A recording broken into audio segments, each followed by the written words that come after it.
guys, meron akong share sa inyo na product. Ayan, kung titingnan nyo yung dalawang ilaw na yan, yan. So magagamit nyo yan during emergency, no? Pag nasiraan kayo sa daan at madilim. Tapos for safety na rin, ano, para maging visible kayo. Tapos magagamit nyo rin yan, guys, pag mag-repair kayo ng inyong makina sa gabi.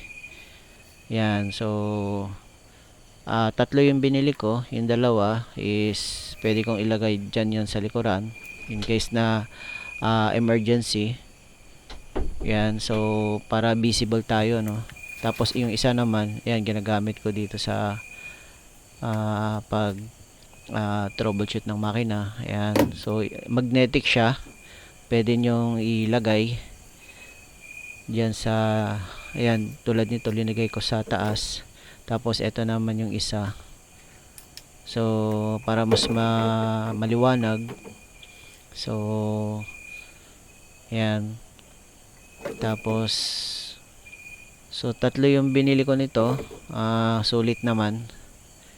Tapos pwede mo din siya ilagay sa tripod. Meron siya dun sa pinakailalim is lagayan ng tripod. Ayan. So walang problema kapag tatrabaho ka sa gabi. Tapos ito yun siya. Ayan. So ayan yung ilaw niya. Mas maliwanag yung ilaw na yan. Tapos ayan, pwede din siyang ganyan, warm. Tapos yan. Tapos meron din siyang ilaw sa likod. Yan. Tapos yan yung red. Tapos yan yung emergency light. So pwede nyo ring kapag sa sasakyan naman, yan, dikit nyo lang yan dun sa hood.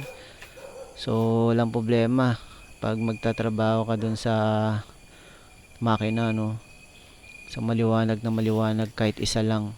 Pero tatlo yung binili ko para may backup tayo.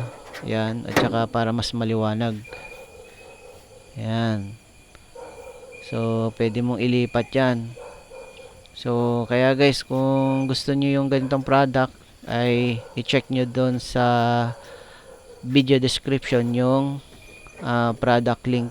Ayan, para naman magkaroon tayo ng commission ng kaunti, no, dito sa product na to. At sana makatulong to sa inyo.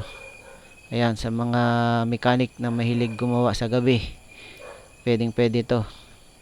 Salamat guys.